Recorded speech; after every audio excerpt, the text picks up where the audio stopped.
offers like so many trades, and usually I've been turning them down. But when he offered Elijah Mitchell for Jerry Jeudy, I thought I better jump on this. So I did. That's a great trade. Mitchell, trade who? Sermon who? Yeah, because exactly. he's a ghost, and that backfield is Elijah Mitchell's. And Khalil Herbert looked really good, too, for the Bears. Mm-hmm. I think this further proves that Matt Nagy should be fired ASAP. The Bears had their, Justin Fields especially had his best game of the season without Nagy. He showed some flashes of what he can do, especially, running the ball. He had a crazy fourth and one run where he was supposed to, was looking for a first down and then found another 15 yards for the touchdown. And on top of that,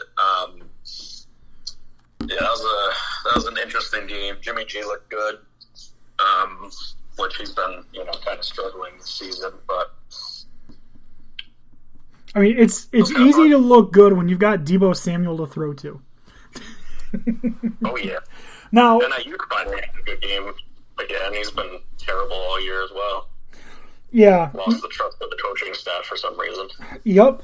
I just want to ask you, now, is this just me being biased because I really like... I haven't made it, or I've made it quite clear, I think, that my two favorite receivers in the NFL are Deebo Samuel and Courtland Sutton.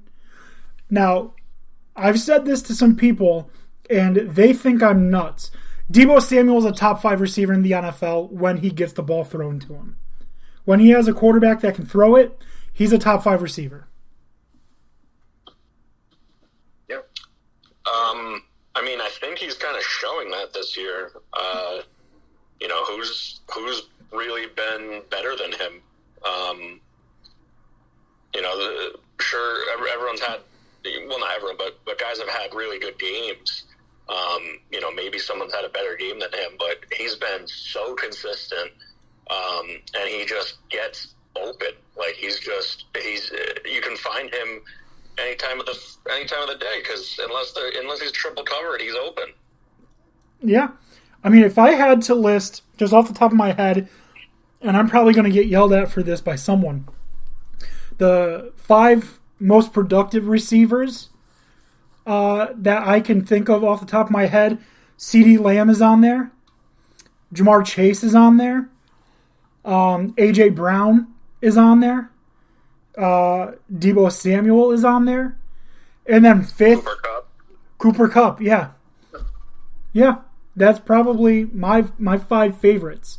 And before you say Stephon Diggs, Dan Beebe, just remember, Stephon Diggs and Trevon Diggs have the same number of touchdowns, and it took Trevon Diggs 30 less catches to get him.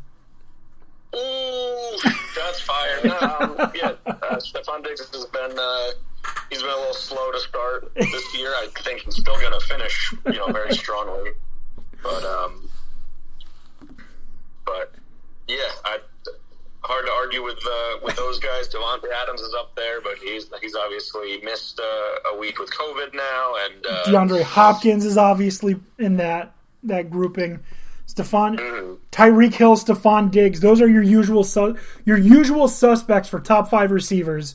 Are Tyreek Hill, Stephon Diggs, DeAndre Hopkins, Devontae Adams, and then you can throw in whatever receiver you want to. Normally in 5th, Adam Thielen, whoever. But Michael Thomas, but he's been hurt. Now, Michael Thomas, don't tell Tony I'm saying this. He's overrated. Mike Evans, people would say, but I think the 5 we named are the 5 best in the NFL right now. Anyways, yeah. So Michael Thomas is coming back, isn't he? Nope, he just announced today he's done for the season. Yeah. Yep. Deebo Samuel, very good player. Jimmy Garoppolo did have a rushing touchdown, just to make that clear. I said he didn't have a touchdown, I meant a passing touchdown. He did have a rushing touchdown. So, we only got like a few minutes left, and I want to pose this question to you, and then we're going to take our break and continue on. Do you think the 49ers are set with who they want to play quarterback? Is it Jimmy Garoppolo? Are they planning on Trey Lance being the guy next year? Or if Jimmy G slips up once, are they going to throw Trey Lance in? What are we seeing from the 49ers in regards to their quarterback position? I think they're in no hurry to put Lance on the field. I think he's their quarterback of the future, not Jimmy Garoppolo, but Garoppolo is solid enough to remain the starter right now. And unless he really starts playing like terribly consistently week to week, they're just going to ride him out to the end of this year. I'm not sure when his contract is up. I haven't looked into that, but I wouldn't be surprised if Trey Lance is the starter next year. All right. Well, they could always do it. They could always do what the Bills did with Fitzpatrick, sign him with a shitload of money, and then not even keep him. So. Mm-hmm. But it seems like it's very similar to what was going on in Buffalo at that time, where you had Fitzpatrick was in there as the quarterback, and you're just like literally having question marks now as to where you want to go at the under center position for them. So, yeah, I don't think Jimmy G he's definitely not the answer for them. I think he's a bridge to what's next, but we'll see. Do you know what quarterback I think we're going to see pretty soon replace the starter? Kyle Trask. Yeah. I'm just kidding. He's behind Tom Brady. No fucking chance. I was like, where did Trask go again? I'm like racking my brain, like what? No fucking chance. Maybe in the year 2040 when Cyborg Brady finally retires.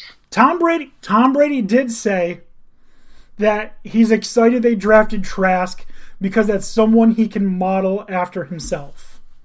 So I think Brady is taking it upon himself to get Trask ready to be the starter soonish. And he likes Trask because Trask is a big, slightly slender-framed quarterback that Tom Brady says physically reminds him of himself. So we'll see. So we're going to take our break. We'll be back in just about 2 minutes. You're listening to Dan D'Antoni Sports.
And welcome back to Dan D'Antoni Sports. We left off just before the break talking about the Bears and the 49ers. Real quickly, I just want to take a few seconds to acknowledge what Dan O'Shea said about Nagy being fired and Justin Fields looking natural when Nagy wasn't there. You're right. You're definitely right. But who do you think they should hire to replace him? Oh, I don't know if anyone great's available right now. That's more of a future, off-season thing. There's going to be plenty of offensive coordinators available. Wouldn't be surprised to see Todd Bowles get a second chance at a head coaching gig with how his defense is playing.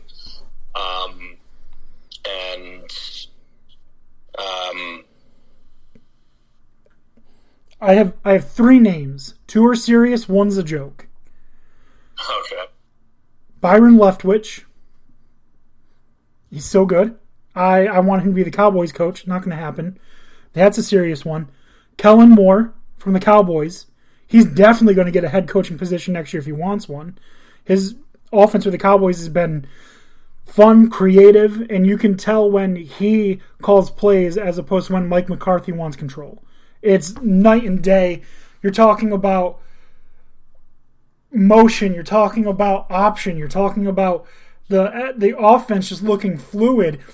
Cedric Wilson throwing passes, which, by the way, he's 4 for 4 on the year for 80 yards. Perfect passer rating with a touchdown. So, Cedric Wilson, best quarterback in the NFL according to PFF, or at least should be. And then the answer we all want, but we know we're not going to see, Jay fucking Cutler. Like, right? Who doesn't want Jay Cutler to be the Bears head coach? So hard to determine. Personally, I'd like it to be Mike McCarthy, because that means he's not with the Cowboys anymore. Here's what the Cowboys need to do. Fire Mike McCarthy, promote Kellen Moore to head coach, bring Tony Romo in as offensive coordinator. Boom! Oh, I like it. Spicy. Boom! Honestly, I think you guys are going to be stuck with McCarthy for a while because you're winning with him in spite of him. But you're winning, and it's tough to fire a coach when you're winning, even if he's not, quite the reason for it. This is going to sound very stupid, but I'm very serious. The last 2 wins for the Cowboys, the Vikings and the Patriots, were because of the defense. The defense won those games. Vikings for sure. I didn't watch much of you guys against the Patriots. I think I was busy. That was a Sunday night game, right? Yeah. I think I missed that for some reason. Yep. But Diggs with that pick 6 really, really did it. And if that defense was the defense that they had last year, that's a blowout. No way they get to overtime if they played the way they did last year. Terrible last year, just bad this year. But anyways, we'll get to the Cowboys in a little bit. No Dak, no problem. Let's move on. Steelers-Browns. Steelers win 15-10. Baker Mayfield making some of the dumbest decisions I've ever seen, and has nothing to do with his passing. It's entirely to do with the fact that he's got a broken collarbone and he's got a, torn labrum, and yet the Browns are just letting him self-destruct by making these stupid decisions to play. He should be getting surgery now, not waiting 15 weeks for the offseason. If they make the playoffs, there's like 15 more weeks or whatever, should they get to the Super Bowl. It's dumb. Shut him down, rock with Case Keenum, and have your future, because I think we all agree Baker Mayfield is the future of the Browns, right? Pretty much, once he's healthy, yeah. Yeah. Why are you risking your future to have him play in a season that already seems like it's lost? You're 4-4. I mean, it's not technically lost, but Case Keenum's wasn't doing horrible either, was he? He's not great. He's not good, but he's no Cooper Rush. We'll say that. No, apparently not. Nick Chubb comes back with a 16-carry, 61-yard day. Jarvis Landry, 5 catches, 65 yards. Ben Roethlisberger, 266 passing yards and a touchdown. Najee Harris getting better game after game. 26 carries, 91 yards, 1 touchdown. And the guy that should be the number 1 receiver on the team, no, not Chase Claypool, definitely not Juju Smith-Schuster, Deontay Johnson. with 6 catches for 98 yards. Pitt wins 15-10.